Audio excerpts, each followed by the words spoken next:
What are the types of energy you would need? There's biofuels like wood, dung, Dong. oil, gasoline, Fat. fat. I guess food is actually kind of a subset of energy, but let's talk about energy that's not food. And I guess fat can also be used for candles and Yeah, that's what I mean. like other things. Yeah. Okay. Like lights used to be all whale blubber, right? Like, What else is there? Coal. yeah, and it's just difficult to get out of the ground. It's difficult to get, especially now, because you got to have these huge strip mines to get the stuff out of the ground. I think oil is no go. At least. So what do we talked about this? The shelf life of oil is something like 8 to 12 months.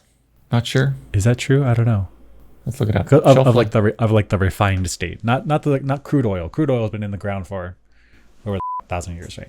Yeah, but assuming that all the refineries are out of commission because of the apocalypse, whatever gasoline has been refined, that's it.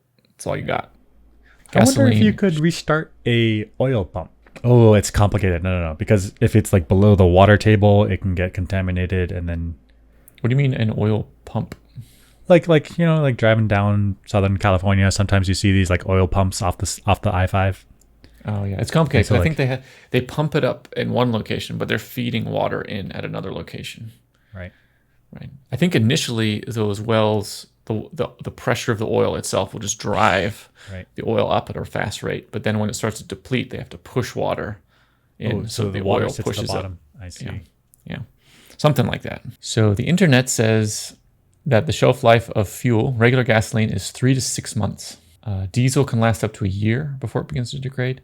Alcohol loses its ability to combust in just 1 to 3 months due to oxidation and evaporation. So I think this probably depends on the storage.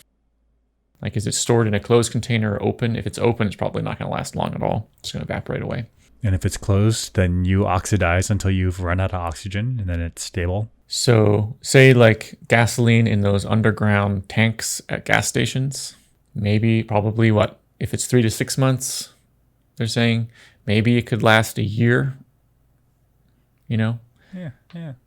Because you're going to keep using it even if it's degraded. So, right. Because that's all you got. So maybe, and then after probably a year, let's say your engine won't run anymore. So you're looking at 12 months of fuel. Even if you have a lot, you can't continue to use it because it degrades. Right. Agreed.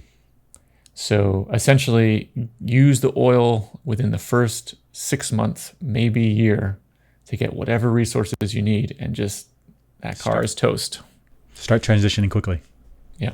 What about other fuels? What about coal? We said coal, even if you could get it in vast quantities, maybe you find like an abandoned rail.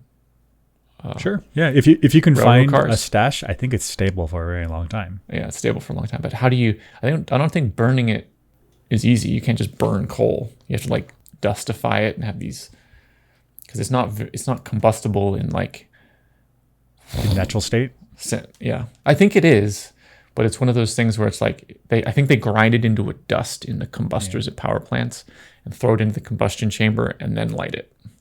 Yeah, so that way you get more surface area, which means you can burn faster. But we don't need to do that. Like if you have like a township, I guess, of like 15 people, you don't need a lot of like hot. You can get away with slow burn stuff.